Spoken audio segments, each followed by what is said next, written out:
Ok, turma, como estão todos? Mais uma aula do nosso canal Leitura.educa. E hoje vamos concluir a nossa série de vídeos sobre Machado de Assis. Não querendo dizer que cessou o que deveria ser dito e o que ainda pode ser dito desse autor. Ainda temos muita coisa para ser dito de Machado de Assis. E em outros vídeos iremos trazer um pouco mais sobre esse autor, sobre suas obras. Mas aqui nós encerramos essa série inicial dessa nossa primeira aula sobre Machado de Assis, que é Machado de Assis nas redes ou na rede, certo? Mas antes de mais nada, vamos para a nossa vinheta que vocês já conhecem.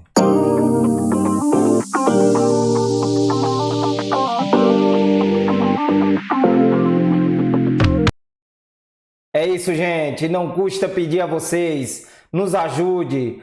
Inscreva-se no canal.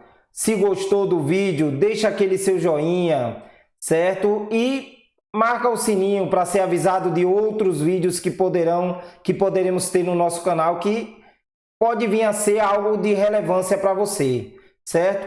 Hoje daremos como concluída essa nossa primeira etapa sobre Machado de Assis. Como eu disse a vocês, não quer dizer que acabou, que cessou o que podemos falar sobre Machado de Assis, esse autor tão diverso e tão imenso na sua obra. Nas próximas aulas, em outros momentos, estaremos tratando sobre ele. Se também nos for pedido também alguma coisa para falar sobre Machado, sobre a sua obra, estaremos aqui sempre falando. Hoje vamos trazer um pouco sobre Machado de Assis. Ele foi um criador de imortais.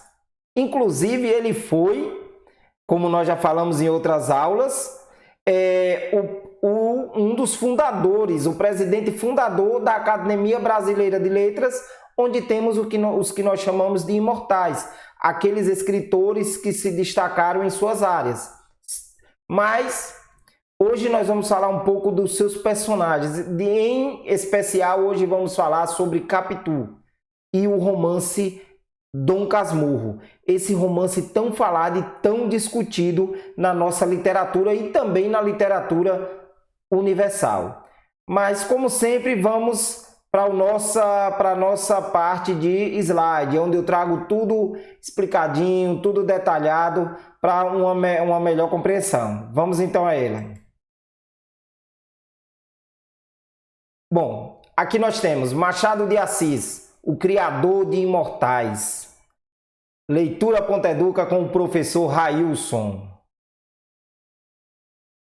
Eu quero dar início com uma fala interessantíssima do personagem Bentinho, que será o nosso Dom Casmurro, com relação a Capitu ou Capitulina. Um pouco sobre a questão tão famosa dos olhos de Capitu, quando ele diz: retórica dos namorados, dai-me uma comparação exata e poética para dizer o que foram aqueles olhos de Capitu. Não me acode imagem capaz de dizer, sem quebra da dignidade do estilo, o que eles foram e me fizeram. Olhos de ressaca? Vá, olhos de ressaca.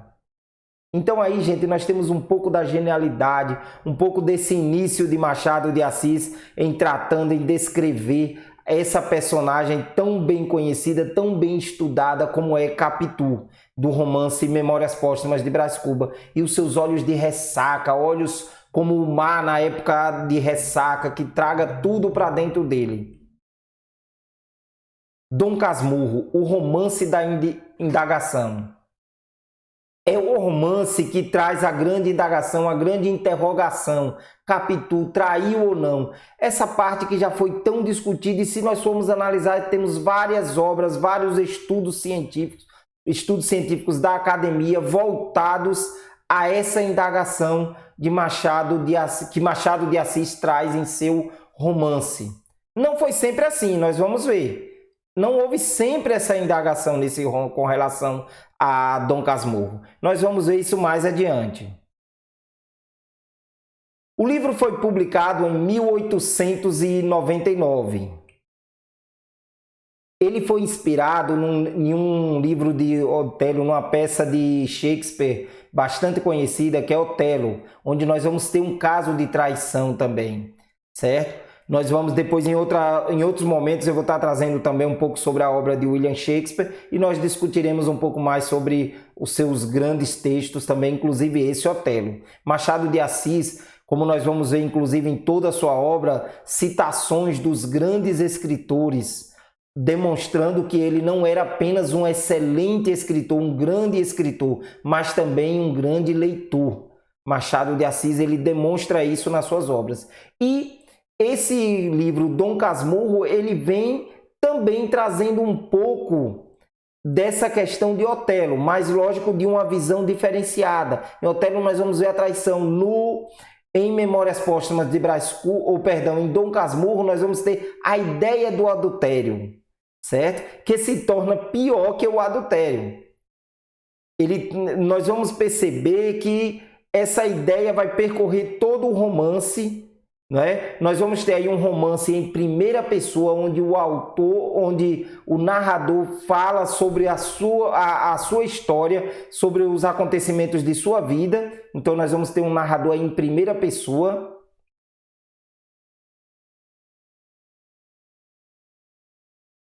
Então, certo. Aí nós temos aqui um pouco sobre a questão dos personagens desse enredo. Nós temos Dona Glória, a mãe, Bento Santiago, que é o Bentinho e o nosso futuro Dom Casmurro, José Dias, o agregado, Tio Cosme, Prima Justina, Capitulina, que é a Capitu, e Ezequiel, que será um dos grandes amigos ou o melhor amigo de Bento Santiago, que ele conhece na faculdade. Veja só, a história vai se passar, nós temos essa senhora, Dona Glória, não é? Que tem o primeiro filho, ele acaba morrendo, ela tenta ter outro, quando engravida do segundo, ela promete para Nossa Senhora que se ele vingar, se for um varão, ela entregará para a igreja, para o seminário.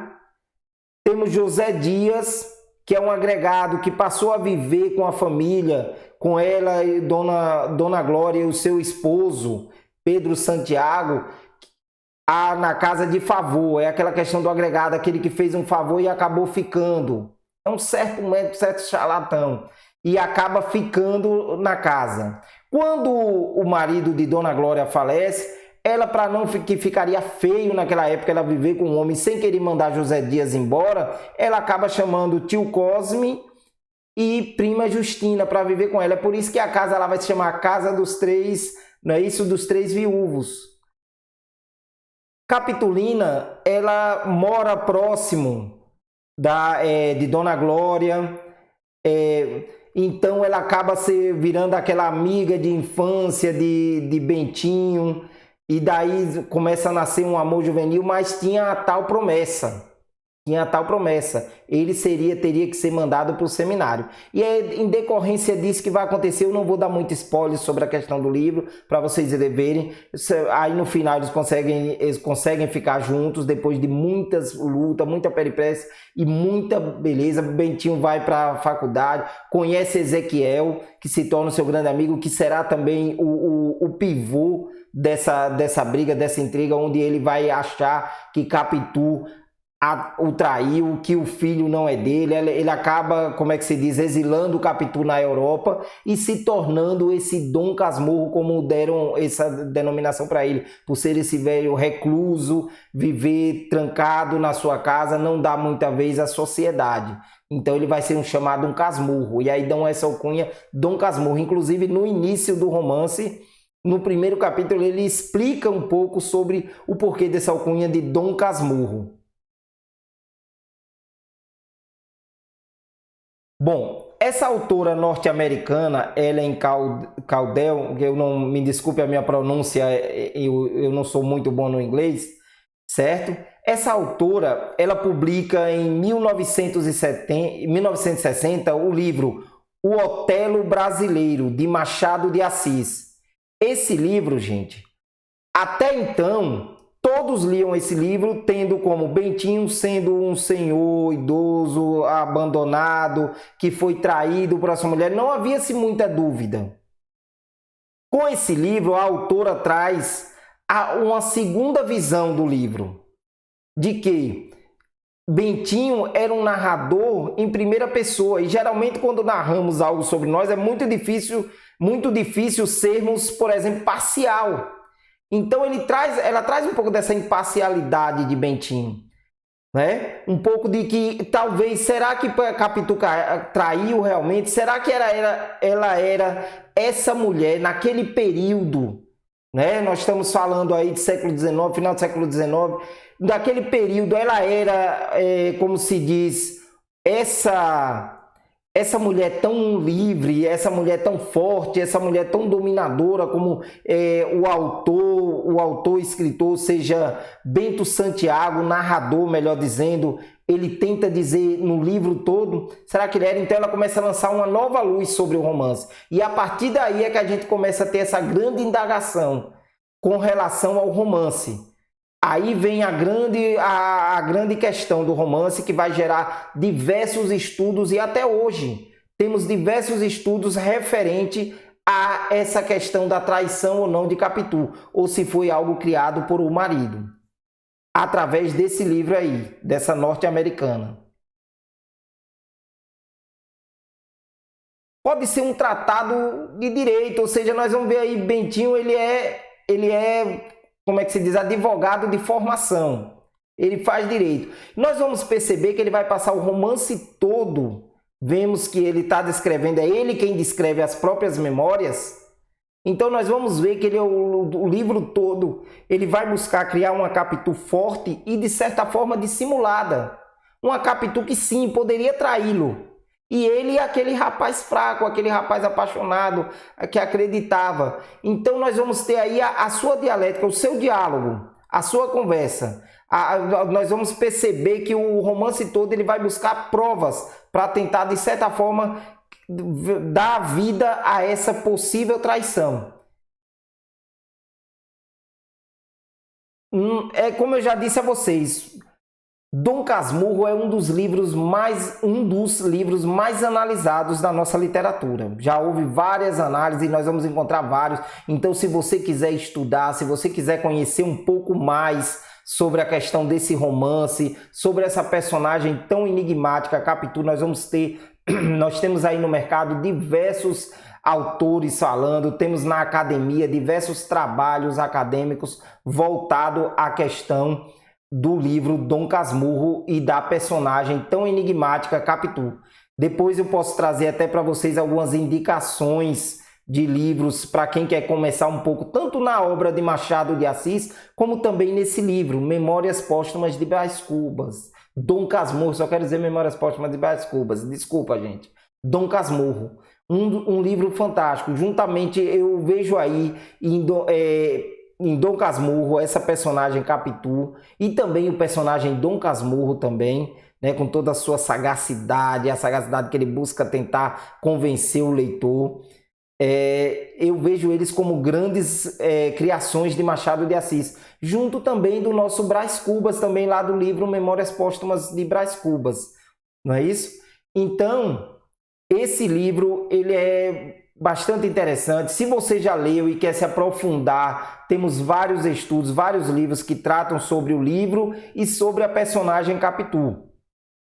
Como também temos muitos outros livros também, se caso você queira se aprofundar, você acompanhou as nossas aulas, gostou um pouco de Machado de Assis, quer tentar conhecer um pouquinho mais, quer perceber que, para você perceber que ele não é esse bicho de sete cabeças, como muitos tentam dizer, que Machado é impossível de ler, que o jovem não pode ler Machado.